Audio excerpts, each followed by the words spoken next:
Hello all, ಎಲ್ಲ ಹೇಗಿದ್ದೀರಾ? ಚೆನ್ನಾಗಿದ್ದೀರಾ? ನಾನು ಕೂಡ ಚೆನ್ನಾಗಿದ್ದೀನಿ. ಅರಸು ಕಿಚನ್ ಚಾನಲ್ಗೆ ನಿಮಗೆ ಸ್ವಾಗತ. ಇವತ್ತು ನಾನು ಪಾಲಕ್ನ ಬಳಸ್ಕೊಂಡು ಪಾಲಕ್ ಪನ್ನೀರ್ನ ಯಾವ ಥರ ಮಾಡೋದು ಅಂತ ಹೇಳ್ಕೊಡ್ತೀನಿ. ಈಸಿಯಾಗಿ ಮತ್ತು ಜಾಸ್ತಿ ಮಸಾಲೆಗಳನ್ನು ಏನನ್ನು ಬಳಸದೆ ಯಾವ ಥರ ಮಾಡೋದು ಅಂತ ನೋಡೋಣ ಬನ್ನಿ. ಮೊದಲಿಗೆ ನಾನಿಲ್ಲಿ ಪಾಲಕ್ನ ಬೇಯಿಸ್ಕೊಂಡು ತಣ್ಣೀರಿಗೆ ಹಾಕಿ ಮಿಕ್ಸಿ ಮಾಡಿ ಇಟ್ಕೊಂಡಿದ್ದೀನಿ. ಇಲ್ಲಿ ಈರುಳ್ಳಿ, 2 ಮೆಣಸಿನ್ಕಾಯಿ, ಟೊಮೆಟೊ, ಬೆಳ್ಳುಳ್ಳಿ ಮತ್ತು ಶುಂಠಿನ ತೊಗೊಂಡಿದ್ದೀನಿ. ಮತ್ತು 1 ಕಪ್ ಆಗೋಷ್ಟು ಪನ್ನೀರನ್ನ ತೊಗೊಂಡಿದ್ದೀನಿ. ಕ್ಯೂಬ್ಸ್ ಆಗಿ ಕಟ್ ಮಾಡಿ ಇಟ್ಕೊಂಡಿದ್ದೀನಿ. ಎಲ್ಲನೂ ಮಿಕ್ಸಿ ಮಾಡ್ಕೊಂಡಿದ್ದೀನಿ. ಇವಾಗ ಒಂದು ಪಾತ್ರೆಗೆ ಸ್ವಲ್ಪ ಬೆಣ್ಣೆ ಹಾಕ್ಬಿಟ್ಟು ಪನ್ನೀರನ್ನ ಸ್ವಲ್ಪ ಫ್ರೈ ಮಾಡ್ಕೊಳ್ಳೋಣ.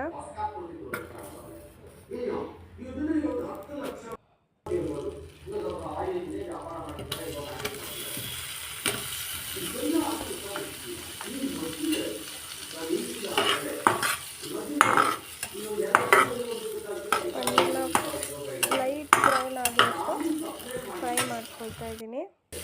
ಇದಕ್ಕೆ ಸ್ವಲ್ಪ ಚಿಲ್ಲಿ ಫ್ಲೇಕ್ಸ್ನ ಆ್ಯಡ್ ಮಾಡ್ಕೊತಾ ಇದ್ದೀನಿ.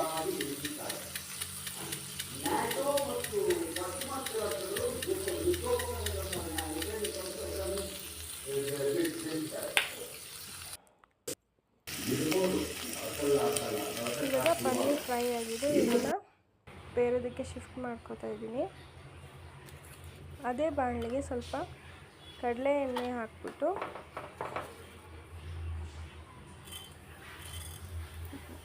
ಒಂದು ಪಲಾವ್ ಎಲೆ, ಸ್ವಲ್ಪ ಜೀರಿಗೆ, 1 ಲವಂಗ, ಒಂದು ಚಿಕ್ಕ 1 ಇಂಚಷ್ಟು ಚಕ್ಕೆನ ಹಾಕ್ಕೊಂಡಿದ್ದೀನಿ.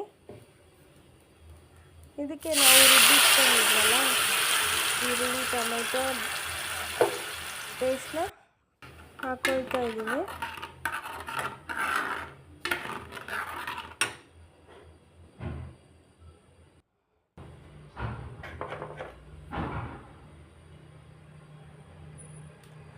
ಹಸಿ ವಾಸನೆ ಎಲ್ಲ ಹೋಗೋವರೆಗೂ ಇದನ್ನು ಒಂದು 5 ರಿಂದ 8 ನಿಮಿಷ ನೀಟಾಗಿ ಫ್ರೈ ಮಾಡ್ಕೋಬೇಕು. ಹಾಗೆ ಉಪ್ಪು ರುಚಿಗೆ ತಕ್ಕಷ್ಟು ಸೇರಿಸ್ಕೊತಾ ಇದ್ದೀನಿ. ಸ್ವಲ್ಪ ಖಾರದ ಪುಡಿನ ಸೇರಿಸ್ಕೊಳ್ತಾ ಇದ್ದೀನಿ. ಸ್ವಲ್ಪ ಅರಿಶಿಣ ಪುಡಿ, ಸ್ವಲ್ಪ ಗರಂ ಮಸಾಲ ಮತ್ತು ಪೆಪ್ಪರ್ ಮಸಾಲಾನ ಸೇರಿಸ್ಕೊಳ್ತಾ ಇದ್ದೀನಿ.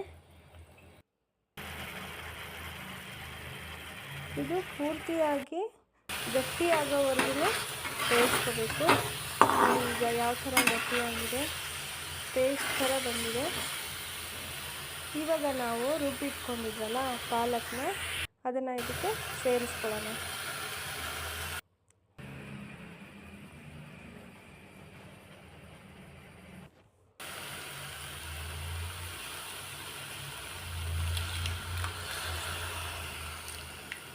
ಸೇರಿಸ್ಕೊಂಡು ನೀಟಾಗಿ ಮಿಕ್ಸ್ ಮಾಡೋಣ.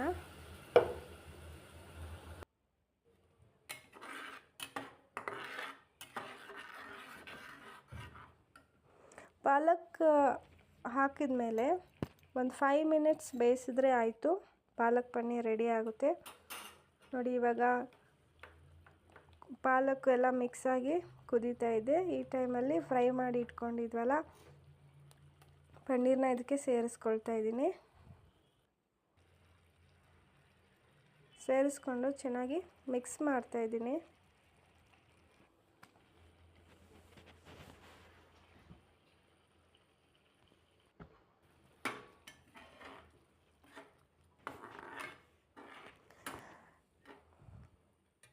ತುಂಬ ಟೇಸ್ಟಿಯಾಗಿ ಚೆನ್ನಾಗಿ ಬರುತ್ತೆ. ನೀವು ಒಂದ್ಸಲ ಟ್ರೈ ಮಾಡಿ ಮನೇಲಿ. ನೋಡಿ, ಪಾಲಕ್ ಎಲ್ಲ ಚೆನ್ನಾಗಿ ಮಿಕ್ಸ್ ಆಗಿದೆ ಪನ್ನೀರ್ ಜೊತೆ. ನಾನು ರೋಟಿ ಜೊತೆ ಸರ್ವ್ ಮಾಡ್ತಾಯಿದ್ದೀನಿ. ರೋಟಿಗೆ ತುಂಬ ಚೆನ್ನಾಗಿರುತ್ತೆ. ಈ ವಿಡಿಯೋ ಇಷ್ಟ ಆದಲ್ಲಿ ಪ್ಲೀಸ್ ಲೈಕ್, ಶೇರ್, ಕಮೆಂಟ್ ಮಾಡಿ. ಹಾಗೆ ಸಬ್ಸ್ಕ್ರೈಬ್ ಮಾಡ್ಕೊಳ್ಳಿ. Thank you for watching.